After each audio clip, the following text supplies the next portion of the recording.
It's a weekend. It's Sunday. Temperature has gone up to high 40s. It's going to hit around 50 degrees Fahrenheit and then go down back to the 30s by tomorrow.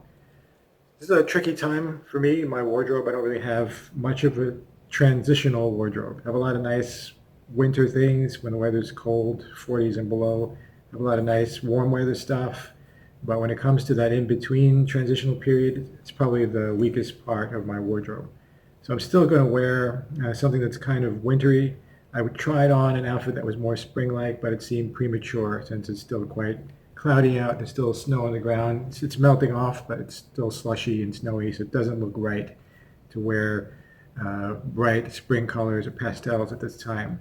So still doing a winter thing, but I'm not going to wear an overcoat. So that'll be the way to keep a bit cooler as the temperature is around 50 degrees. So on top I have as a jacket, I have a brown Havana jacket from SuitSupply. I haven't bought much from SuitSupply in terms of sport coats recently. This is a couple of years old because the style is kind of boring to me now. It's just a standard 2-button, and the way that SuitSupply styles their clothes, they want you to wear them tight and fitted, and I don't want to do that. So I bought a size 40, whereas I usually wear a 38 US. So I always have to size up, and something's slightly not right in that situation. I also find the sleeves are still short, as you can see. As a sleeve will always ride up a bit on the jacket, but you can see here there's a little more cuff showing than I'd like. If I put my arm down, I'm still showing, about an inch of cuff. I want to show maybe half an inch or a little bit less. So SuitSupply shorter cuffs, more fitted cut to the body. Even if I size up, the sleeves are still short. So I could get them altered a little bit more, but it has functional buttons and also throws off the balance a bit of the jacket. If you add more fabric or you extend the length, then the button is further away from the end of the cuff, so it looks a little bit unusual.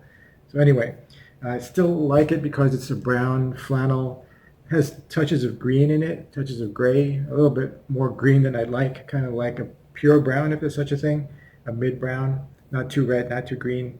Haven't found that yet, so I've still kept this and I'm wearing it, and I think it looks fine overall.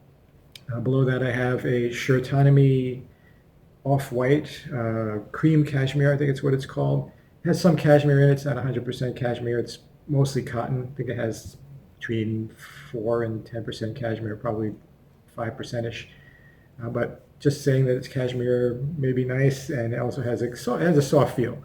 It's got a brushed cotton sort of feel to it, and cashmere content may add to that. Shirtonomy is a made-to-measure shirt company in Sweden. They only ship to Europe right now.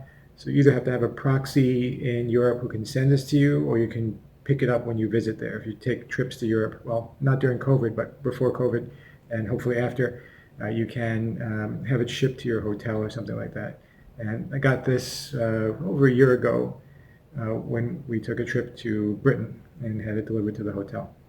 So off-white with brown, because if you wear white with brown, it can be too much of a sharp contrast or a stark contrast. White is a cold color. Brown is warm, even though it has green and gray in it, which tend toward cold colors. Still fairly warm, so you want to warm up the shirt so you're not creating too much of a stark separation, a stark contrast. So hence the off-white color ivory.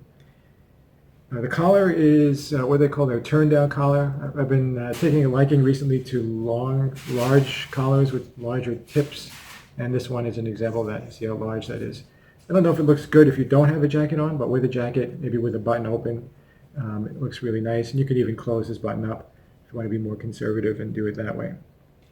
Pocket square, SuitSupply in it's like a twill, kind of a grayish beige or grayish brown. I'm doing that because as trousers I am wearing Rota pantaloni in a similar color. So to the naked eye it looks even more similar than it may look here. But this is playing off the trouser. Usually you can play your pocket square off your tie. I'm not wearing a tie, so you might play it off the shirt, doing something radical this time, and playing it off of the trousers. So these are Rota mid-rise, I would say.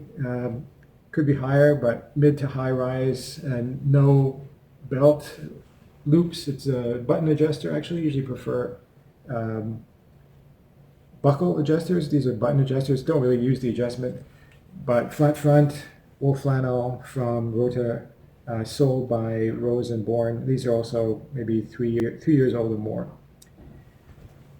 As shoes, I've got dark brown boots. It's got a pebble green leather from SuitSupply. These are my rougher boots, meant to handle worse weather conditions, ones I don't mind seeing beat up a little bit. They're bigger and thicker and rounder than what I would normally wear as dress boots. Usually the dress boots I wear tend to be sleeker, but these are darker and they go better with the trousers and the jacket than the lighter pair that I have that I would also wear. And as I said, it's still slushy out, still snowy on the ground, messy. So I'm going to go with a boot that is pebble green and can take a little more of a beating. So hope that was interesting. If you like that, like the video and subscribe to the Gentleman Scholars Club for more of these daily style tips related to classic menswear, as well as articles and information. Thanks for watching.